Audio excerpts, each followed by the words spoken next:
Bismillahirrahmanirrahim. Assalamualaikum warahmatullahi wabarakatuh. Alhamdulillahi rabbil alamin. Wassalatu wassalamu ala ashrafil anbiya'i wal mursalin wa ala alihi wa sahbihi ajma'in amma ba'du. Sebelumnya izinkan saya memperkenalkan diri. Nama saya Syahrul Mubarak dari kelas A29 dengan NIM 22811311404. Bapak dosen yang kami hormati, insya Allah pada kesempatan kali ini saya izinkan saya ingin memberikan jawaban mengenai soal-soal yang telah Bapak berikan pada kami semua.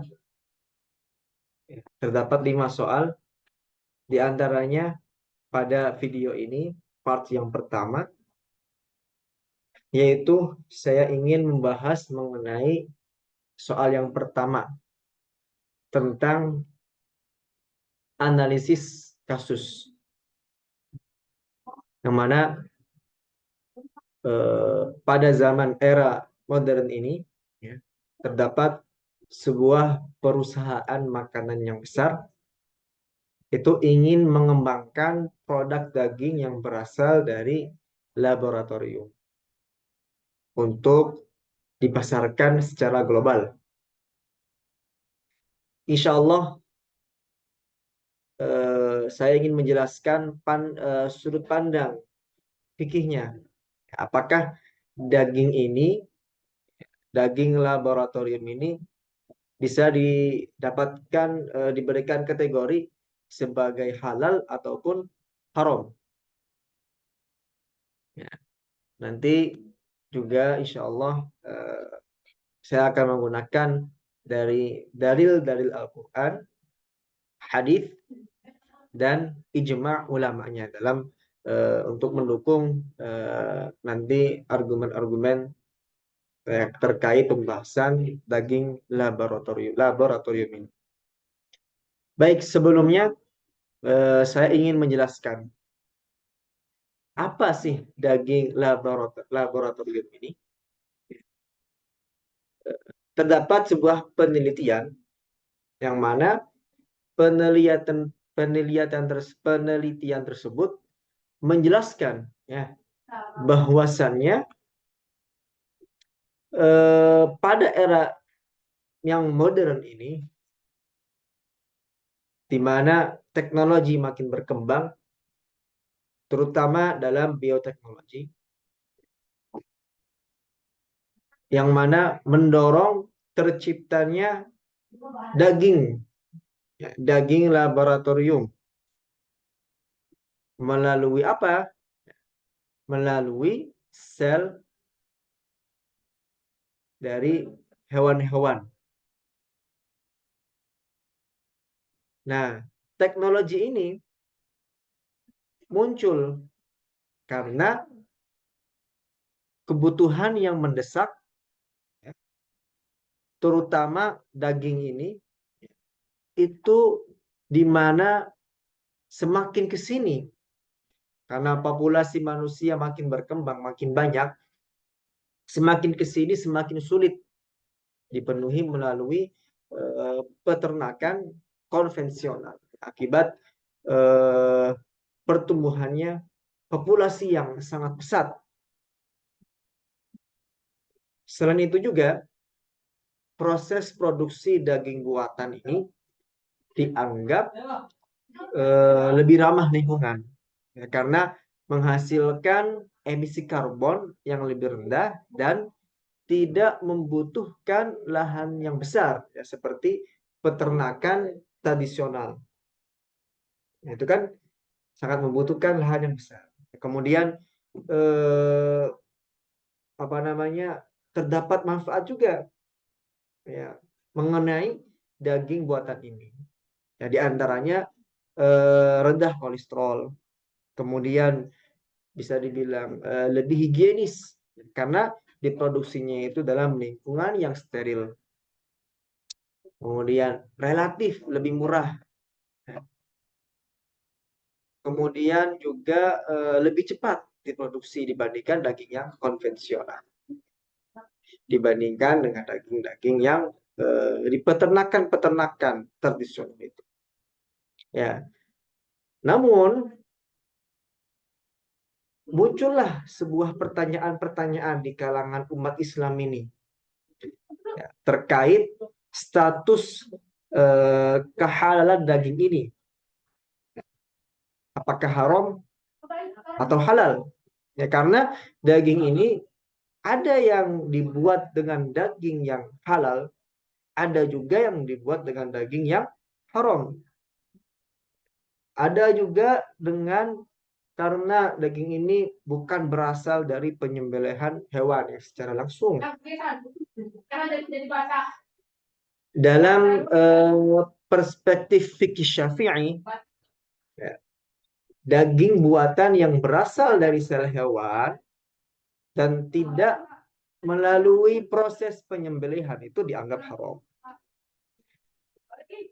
Karena ya, sesuatu ini bisa dibilang dinilai dengan bangkai.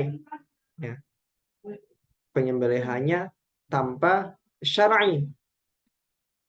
Nah, ini juga terdapat pada hadis-hadis yang menyatakan bahwasannya bagian tubuh yang terpisah dari hewan hidup tanpa disembelih itu dianggap sebagai bangkai. Nah, sehingga daging buatan yang dihasilkan dari sel hewan ya, tanpa penyembelihan yang syar'i itu dianggap haram untuk dikonsumsinya. Nah, tapi kalau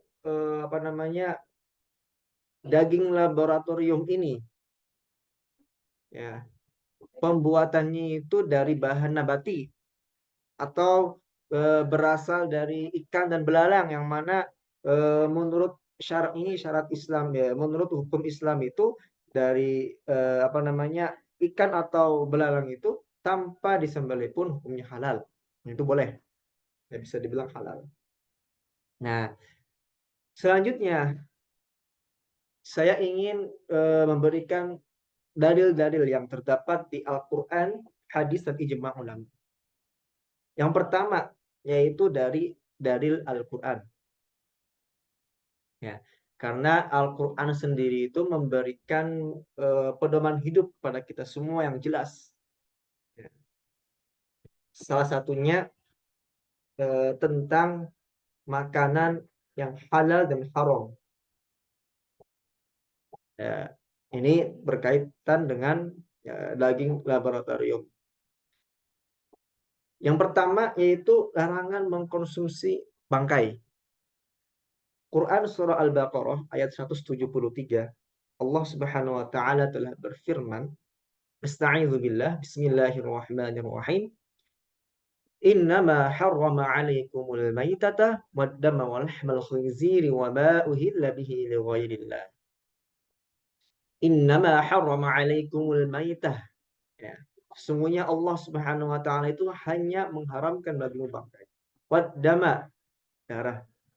Walahmal khinziri, dan daging babi. Wa ma uhilla bihi li ghairillah, dan binatang apa saja yang disembelih bukan atas nama Allah Subhanahu wa taala. Nah, ini ayat ini itu menjadi dasar bahwasanya bagian tubuh hewan yang terpisah atau hewan yang mati tanpa disembelih menurut syariat Islam itu dianggap sebagai bangkai dan hukumnya adalah haram. Ya. Kemudian pada Quran surah Al-Maidah juga Allah Subhanahu wa taala telah berfirman, Asta'idzu billah, ayat 88, "Wa kulu mimma razaqakumullahu halalan thayyiban wattaqullaha alladzi antum bihi mu'minun." Wa kulu mimma razaqakumullahu, dan makanlah dari apa yang telah diberikan Allah Subhanahu wa taala kepadamu sebagai rezeki yang apa? Halalan thayyiban, yang halalan thayyiban, yang halal dan juga baik. Wattaqullaha alladzi antum bihi mu'minun. Bertakwalah kepada Allah Subhanahu wa taala yang kamu beriman kepadanya. Nah, ini ayat ini menjelaskan bahwasanya pentingnya memilih makanan yang halal dan baik. Nah, bahan-bahan nabati juga yang tidak menimbulkan keraguan dalam kehalalannya. Contoh misalkan bisa menggunakan dengan seperti sayuran, kangkung, bayam semacamnya, kemudian kacang-kacangan atau jamur. Yang ini dianggap halal dan aman untuk dikonsumsi. Kecuali jika seperti tumbuhan ganja, ya, yang mana digunakan itu dengan sesuatu yang negatif, namun juga bisa digunakan untuk positif, maka di sini bisa dilihat. Jikalau ini negatif, maka hukumnya menjadi haram. Jikalau ini menjadi positif, maka hukumnya menjadi halal. Kemudian yang kedua dari hadis, beberapa hadis tertulis bahwasanya Rasulullah SAW bersabda, diriwayatkan dari Abu Dawud dan At-Tirmizi.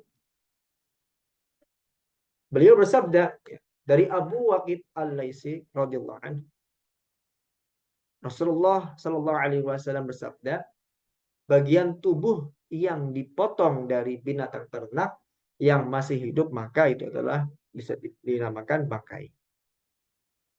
Nah, jelas juga menunjukkan bahwasanya bagian tubuh yang diambil dari hewan hidup tanpa disembelih ya dianggap sebagai, ya dalam artian tanpa disembelih ini adalah tanpa menggunakan nama Allah Subhanahu wa taala, maka daging ini, hewan ini dianggap sebagai bangkai dan tidak boleh dimakan. Hukumnya haram.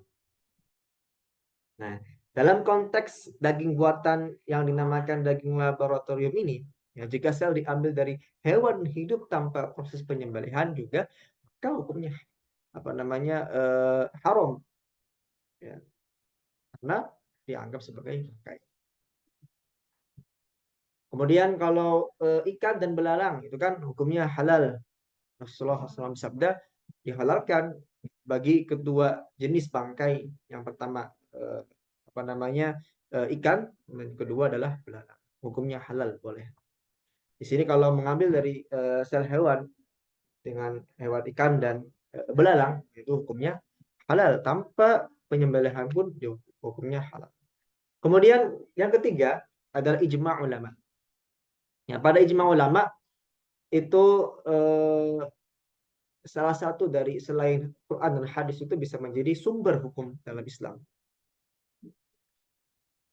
Namun pada dasarnya tidak ada ijma' ulama yang khusus mengenai daging buatan laboratorium ini, karena merupakan suatu inovasi teknologi yang baru. Era zaman yang modern ini, tetapi prinsip-prinsipnya itu prinsip umumnya dari ijma ulama itu bisa diterapkan dalam kasus nanti yang akan saya jelaskan. Di antaranya adalah hukum memakan bangkai dan bagian tubuh yang terpisah. Nah, mayoritas ulama dari kalangan mazhab Syafi'i, Hanafi dan Hambali, Maliki dan Hambali sepakat bahwasannya bagian tubuh hewan yang terpisah dari hewan hidup adalah haram, karena dianggap sebagai bangkai. Ulama fikih Syafi'i seperti dalam kitabnya Tuhfatul Muhtaj, ya, karyanya Imam Ibnu Hajar Al-Haytami, dan juga kitab Al-Iqna dikarangin oleh Imam Syirazi, menguatkan pandangannya bahwa bagian tubuh yang terpisah dari hewan tanpa penyembelihan termasuk kategori bangkai yang haram dikonsumsinya. Nah, para ulama di sini yaitu bersepakat juga bahwasannya bahan nabati secara umum hukumnya adalah halal. Kecuali ya, jika diketahui yang mana apa namanya bahan nabati ini mengandung zat yang berbahaya atau najis, itu tidak boleh. Bisa menggunakan dengan bahan nabati seperti kedelai, jamur, atau bahan-bahan yang lainnya ya, yang berasal dari tumbuhan dan aman dikonsumsi, itu hukumnya adalah halal. Oke, jadi kesimpulan dari apa hukumnya haram, apa hukumnya daging laboratorium menurut fikih Syafi'i yang kita ini, apakah halal dan haram berdasarkan dalil Quran, dalil dari Al-Quran, hadis dari ijma ulama, ialah yang pertama, daging buatan yang berasal dari sel hewan dan tidak melalui penyembelihan syar'i itu dianggap haram. Ya, karena dianggap sebagai bangkai. Kemudian yang kedua, daging buatan yang berasal dari sel ikan ya, atau belalang, hukumnya adalah halal. Meskipun tidak melalui penyembelihan. Kemudian yang ketiga, ya, daging buatan berbahan dasar nabati juga hukumnya halal. Karena bahan nabati pada dasarnya halal dan aman menurut ijma ulama. Kecuali di sini menggunakan nabati dengan campuran nabati yang apa namanya eh, bercampur dengan sesuatu yang haram atau yang negatif atau yang tidak aman bagi kita semuanya. Nah, jadi hukumnya halal apa haram tergantung dagingnya seperti apa. Apakah itu penyembelihannya, apakah daging itu hewan itu disembelih dengan apa namanya disembelih terlebih dahulu dengan syariat Islam, mengikuti syariat Islam, hukumnya halal, ataukah sel hewan ini diambil dari hewan tersebut dengan tanpa penyembelihan atau menyembelihnya asal-asalan. Nah, ini hukumnya haram. Jadi seperti itu menurut apa namanya tanggapan saya mengenai daging laboratorium ini, mana semakin banyak pada era zaman modern ini. Kurang lebihnya mohon maaf jikalau ada kesalahan, kami mohon bimbingannya dari Pak dosen. Kurang lebihnya mohon maaf. Assalamualaikum warahmatullahi wabarakatuh.